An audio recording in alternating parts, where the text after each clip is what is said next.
जय हिंद। कैसे हैं आप सब दोस्तों? हाजिर हूं आप सबके सामने एक नई वैकेंसी लेके। दोस्तों आज की इस वीडियो में बात करूंगा डबल एआई की तरफ से वैकेंसी आई है for the post of junior executive. जी हाँ, एयरपोर्ट अथॉरिटी ऑफ इंडिया ने जूनियर एग्जीक्यूटिव की पोस्टों के लिए वैकेंसी निकाली है। तो वैसे सभी मेरे दोस्त जो कंपटीशन की तैयारी करते हैं, अगर उनको एक नौकरी चाहिए तो आप सभी के लिए ये वैकेंसी काफ़ी इंपॉर्टेंट है और ये जो वीडियो है ये भी काफ़ी इंपॉर्टेंट है।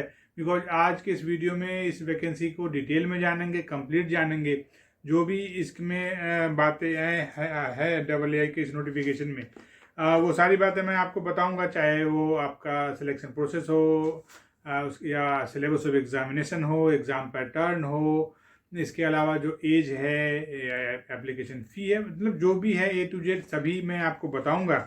सो प्लीज़ वीडियो में बने रहिएगा। एंड अगर आप डबल एआई में जाना चाहते हैं या अगर आप किसी गवर्नमेंट जॉब की तैयारी करते हैं और अगर आपको एक जॉब चाहिए, ये जो वैकेंसी है काफ़ी अच्छा खासा है, नंबर ऑफ वैकेंसी भी काफ़ी अच्छा खासा है और डबल एआई का जो जॉब होता है ये भी काफ़ी अच्छा खासा होता है। सो चलिए दोस्तों, इस वीडियो को शुरू करते हैं और डबल एआई के इस नोटिफिकेशन को डिटेल में जानते हैं। So let's start the video.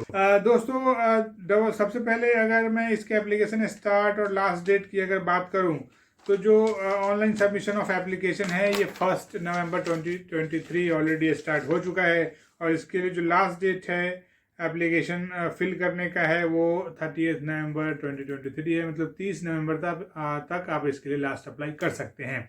तो आपके पास एग्जैक्ट ये 30 दिन का टाइम है, एक महीने का टाइम है। और अगर आप एलिजिबल हैं, अगर आप एलिजिबिलिटी क्राइटेरिया को फुलफिल करते हैं तो आपको इस फॉर्म को जरूर फिल करना चाहिए। तो एलिजिबिलिटी में अगर अब मैं आगे बात करूं तो जो एज है, अगर मैं एज की बात कर लेता हूं तो जो एज है वो मैक्सिमम एज आपकी 27 ईयर्स होनी चाहिए। जी हाँ, 27 साल आपकी मैक्सिमम एज होनी चाहिए।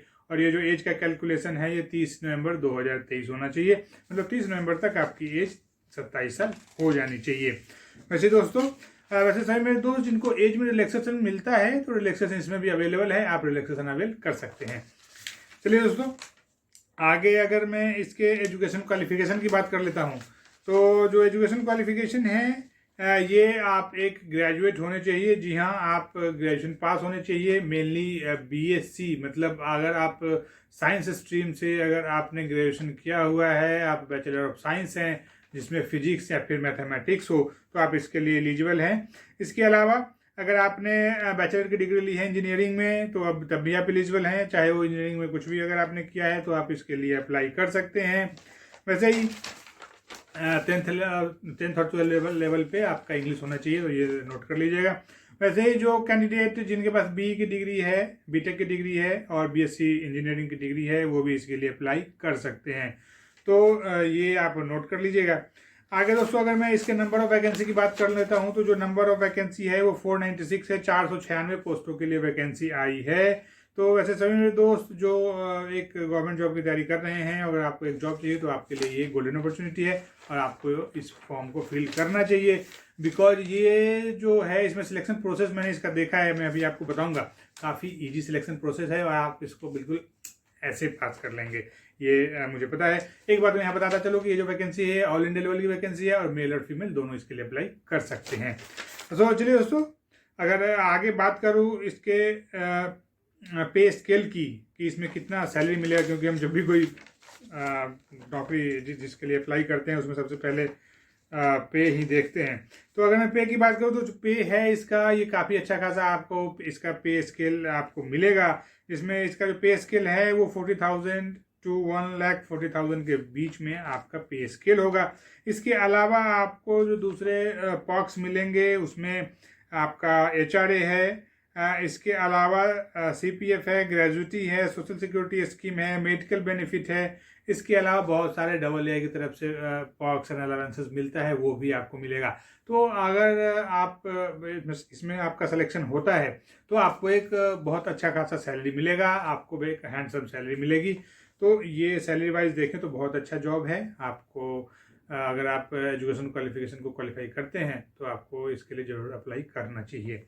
चलिए दोस्तों, आगे बढ़ूं और आगे मैं अगर इसके सिलेक्शन प्रोसेस की बात कर लेता हूं, तो जैसा कि मैंने आपको बताया कि selection process is very easy, because ये जो सिलेक्शन प्रोसेस है इसमें कुछ नहीं करना है। इसमें एक कंप्यूटर बेस्ड एग्जामिनेशन होगा जो कि 120 मार्क्स का होगा, 120 क्वेश्चन होगा इसमें, और इसके लिए आपको 120 मार्क्स मिलेगा। 120 मिनट में आपको इस 120 क्वेश्चन को सॉल्व करना है। ये सिलेक्शन प्रोसेस है। एक कंप्यूटर बेस्ड एग्जाम होगा। अगर आपने उस कंप्यूटर बेस्ड एग्जाम को, जो कि ऑनलाइन है, वो अगर आपने क्वालिफाई कर लिया, फिर आपको इसमें कुछ नहीं करना है। फिर आपके उसके बाद का जो प्रोसेस होता है वो आपको पता है। उसके बाद डॉक्यूमेंट वेरिफिकेशन होता है, उसके बाद आपका एक वॉइस टेस्ट होता है, वो होगा। इसके अलावा आपका जो मेडिकल टेस्ट होता है, उसके बाद आपका बैकग्राउंड वेरिफिकेशन, जिसको पुलिस वेरिफिकेशन बोलते हैं, वो होता है। तो ये सब बहुत इजी चीज़ है। अब बस आपका एक बार जो रिटन एग्जामिनेशन है वो क्वालिफाई होना चाहिए, उसके बाद ये सब डजेंट मैटर, ये ऐसे ही हो जाता है। ठीक है, तो जब आप ये सारा क्वालिफाई कर लेते हैं, फिर आपका जो भी मेडिकल और ये सब क्वालिफाई कर लेते हैं, फिर आपको एक जॉब मिल जाएगा। तो ये काफ़ी अच्छा है, क्योंकि इसमें कोई 2 या 3 एग्ज़ाम नहीं है, कोई कुछ नहीं है। एक सिंपल सा एक प्रिलिमिनरी एग्ज़ाम है जिसको आपको क्वालिफाई करना है, उसके बाद आप जॉब मिल गया आपको। अगर मैं आगे बात करूं, जैसे कुछ इम्पॉर्टेंट बातें हैं, वो मैं बता दूं कि जब आपका सिलेक्शन होता है, तो जब आप रिटन एग्जाम क्वालिफाई कर लेते हैं और जब आपका सारा टेस्ट हो जाता है, तो वो जो एक प्रोविजनल आपका सिलेक्शन होता है, और इसमें आपका एक ट्रेनिंग पीरियड होता है। आपको ट्रेनिंग कंप्लीट करना होता है। उस ट्रेनिंग के बीच में आपको सैलरी भी मिलेगी।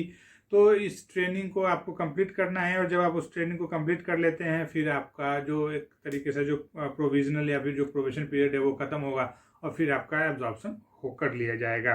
वैसे दोस्तों, जो ऑफर ऑफ अपॉइंटमेंट, ये जो लेटर है, ये तभी इशू किया जाएगा जबकि आपका बैकग्राउंड कैरेक्टर टेस्ट, या जिसको पुलिस वेरिफिकेशन बोलते हैं, वो कंप्लीट हो जाएगा।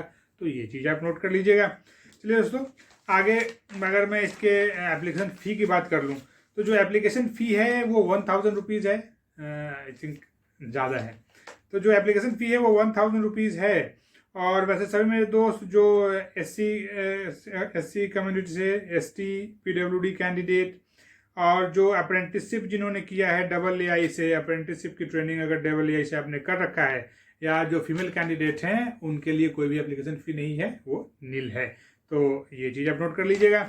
वैसे दोस्तों, जो सिलेबस या फिर एग्ज़ाम पैटर्न जो है, मैं अगर वो बात करूं, तो जो इसमें एग्ज़ाम पैटर्न है, जैसा कि मैंने आपको बताया, एक कंप्यूटर बेस्ड एग्ज़ाम होगा, और जो कि objective type multiple choice question होगा।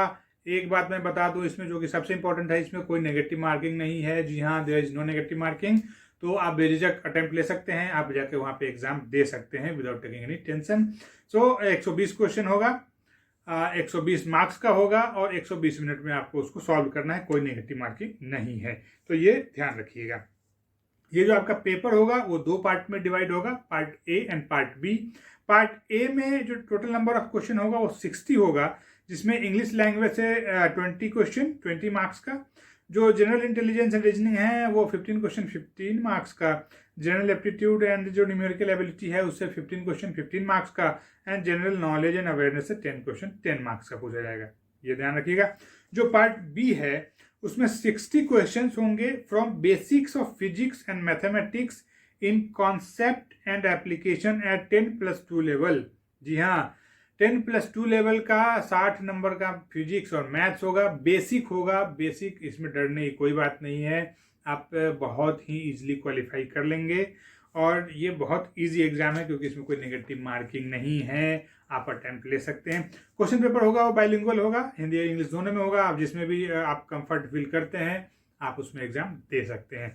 तो दोस्तों, ये जो AAI की वैकेंसी थी, इसकी जो भी इंपॉर्टेंट बातें थी, ये सारी बातें मैंने आपको बता दी हैं। आपका एजुकेशन क्वालिफिकेशन हो, फिर आपका एज का कैलकुलेशन हो, ये दोनों का कैलकुलेशन 30 नवंबर 2023 जो कि लास्ट डेट है इसका, उस पे जो कट ऑफ डेट है वो इसके लिए क्वालिफाई करने का, वो 30 नवंबर 2023 है।